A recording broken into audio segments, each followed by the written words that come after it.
Chief Guest, Senior Professor Sujeeva Amarasena, Guest of Honor, Senior Professor S.V.S. Abekon, distinguished guests, academic staff, non-academic staff, parents, and students.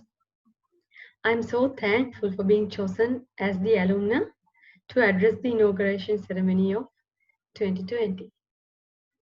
Out of a proposed 2,083 numbers of engineering undergraduate intake for this year, an intake of 510 students was proposed for the Faculty of Engineering, University of Ruhuna, which is more than double the intake when I joined this prestigious institute 12 years ago. I can vividly remember the inauguration ceremony where one of my close friends from our batch was invited to light the oil lamp, representing the students. Back then, I didn't have the slightest idea that I will be addressing a new batch as the alumna. 12 years ago, I was seated in the audience, filled with hope, excitement, butterflies in my stomach, struggling to comprehend the situation, which is nothing short of my life's biggest dream come true. Of course, the academic knowledge, the soft skills, and the confidence I gained throughout my journey as an undergraduate at this esteemed institute was a foundation for me to become a strong-willed, focused, passionate professional in the corporate world. With my recent accomplishment as the IET Young Woman Engineer 2019, I sense that a new purpose has been added to my life, which is to inspire the younger generation. So let me share with you a few pearls of wisdom that I believe will help you on this glorious journey that you all are embarking today.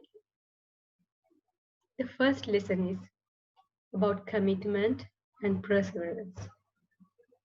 In the early 1900s, Samuel Pierpont Langley set out to become the first man to pilot an airplane. He was a mathematics professor who had worked in Harvard. Public interest was high on his goal. Experts were ready to contribute and there were funds readily available. His team used the finest material, but they weren't successful. In a faraway place, away from this media attention, expert ideas, and funds, two other people were working on a similar project. I think you can guess who they are. Yes, you're right. They were Wilbur and Orville Wright. They did not have the generous funds or best material, but a single person on their team had an advanced degree. But on 17th December in 1903, they achieved their dream, and a small group in Dayton, Ohio, witnessed a man take flight in a flying machine. The lesson? It teaches us that having all the funds, privileges alone does not guarantee our success. If we have the commitment and perseverance, we are well equipped to achieve our goals. It's all about effectively managing our resources and utilizing our capabilities. Real engineering means to find cost-effective solutions to problems of the world by utilizing the limited resources within various constraints. We have to also save the resources for the future generation. So don't think about what you don't have. Focus on what you have and don't give up. Some of the young people today have an entitlement mentality. They expect everyone else to invest the effort they are responsible for putting in. I know you are different from them. My second lesson is about evolution. We all are on a journey. It's the choices that we made in the past that bring us here today. You decided to follow the physical science stream in advanced levels. It brought you here today to begin a new journey. But academics is only one component. I want you to focus on the non-academic aspects of this voyage as well. Most of you will spend the next 4 years far away from your homes on these premises. This is going to be a second home for you.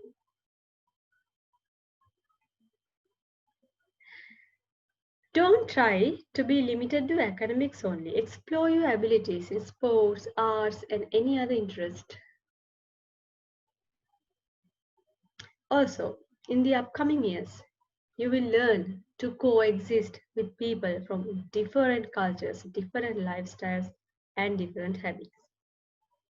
Inculcate the ability to tolerate these differences and beautiful diversities.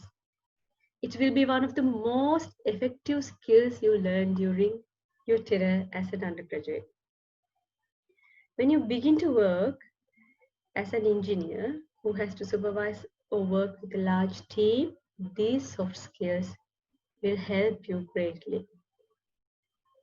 My third lesson is about habits and lifestyles.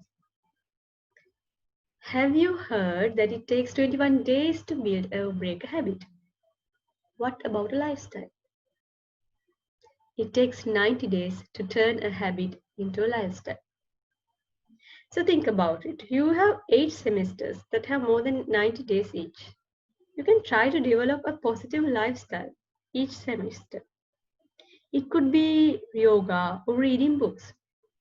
I recommend you to develop the habit of reading personally because it teaches you a lot. And I can personally give you a list of recommendations of books that will be very useful to develop your personality and make you a person with a bigger picture of life in your mind. So make use of this time in the university wisely. Keep learning. Think of yourselves as caterpillars about to transform into beautiful butterflies. After you pass out and join the corporate world, your time will be limited. So make use of this time as an undergraduate as much as you can. My final lesson is about values. Each of us is unique, right down to our fingerprint pattern to our retina. Every single person in this meeting has a purpose in this lifetime. As engineers, our purpose in this life should be to leave this world a better place than we find it. You know that different institutions have different core values defined for them. For instance, if you take Toastmasters International, their core values are integrity, dedication to excellence, service to the member, and respect for the individuals. On the other hand, if you take the student membership of Institute of Engineers Sri Lanka in the future, you will get to know that they have a set of code of ethics, which is equivalent for core values. Why do we need to have ethics or core values for institutions in order for us to belong to them? The way I see it, it is because as individuals, most of us lack core values. Is this the first time that you are hearing something like this? That is because our education system is so competitive that we focus only on the results of examination and individuals. We overlook the fact about team building and other relevant things. So I suggest to you, in order to stand out from the crowd, you should have a set of core values to abide by in all aspects in your life. You can reflect on yourselves and find out, what core values do I have? What core values should I develop? Before winding up my speech, I would like to remind you that for the first time in Sri Lanka, a government university is offering marine and naval architecture engineering. And this batch is the luckiest to have the option to select this course. You guys are probably the subject of envy of a lot of seniors and passed out graduates. Therefore, make good use of this opportunity.